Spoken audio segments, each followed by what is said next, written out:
Гэр хорооллын тодорхой бүсүүдэд хийн түвшээр ажилдаг 100 халаагуур тараах дулаалга их ажил үргэлжилж байна. Одоогоор 60 гаруй өр хийн зуухны хэрэглээр өшөөлжжээ.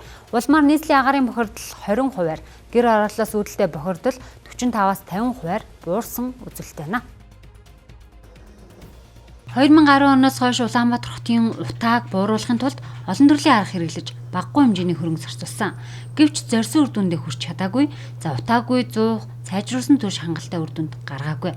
Учир нь галлгааг басгах чиглэлд ажиллаагүй. Харин 2025 оноос дулаан алдагдaltaй айлуудыг дулаалгах замаар галлгааг басгах зорилт тавьж байна.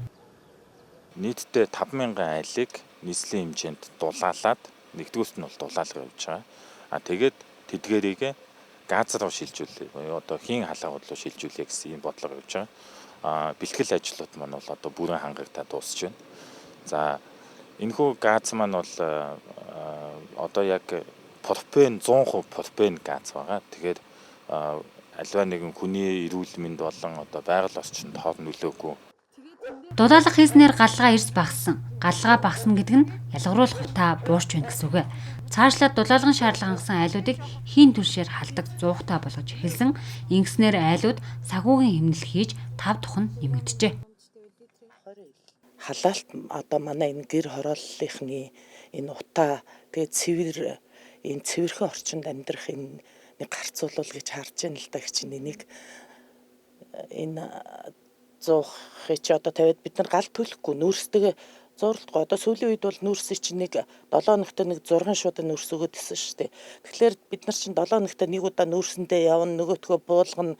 Тэгээд ингээд сардаа ингээ 3-4 удаа ингээд нүүрсээ авцарч, тээвэрлж авцарна гэдэг ингээл ер нь яг холилтоод байгаа байхгүй нүүрстэйгээ. Тэгэхэд энэ зуух бол тийм юм байхгүй ерөөсөө. Дээр нь өглөө бослоо хүүхдүүд өглөө босоод ажилдаа явхад дулаахан, цэвэрхэн. Тэгээ газаа асаагаал нэг усаа буцлах юм хоолоо халаагаад идчихин ч гэх юм уу те. Ер нь энэ талаас тийм гоё цэвэрхэн ер нь л айгүй гоё таалагдчихэв надад бол. Хийн түвшийг дэлхийн олон улс хэрэглээндээ нэвтрүүлээд 40 гаруй жил болж байна. Хамгийн ойрын жишээ бол Хятад. За манай хөрш орны утаанаасаа салсан хугацаа ердөө 4-5 жил байсан. Иймээс хийн зуух нэвтрүүлснээр манай улсын хувьд ч утаанаасаа салах бүрэн боломжтой гэж харж байгаа юм байна. Хамгийн доотлол нь 5 градус хүртэл хүрэх юм билээ.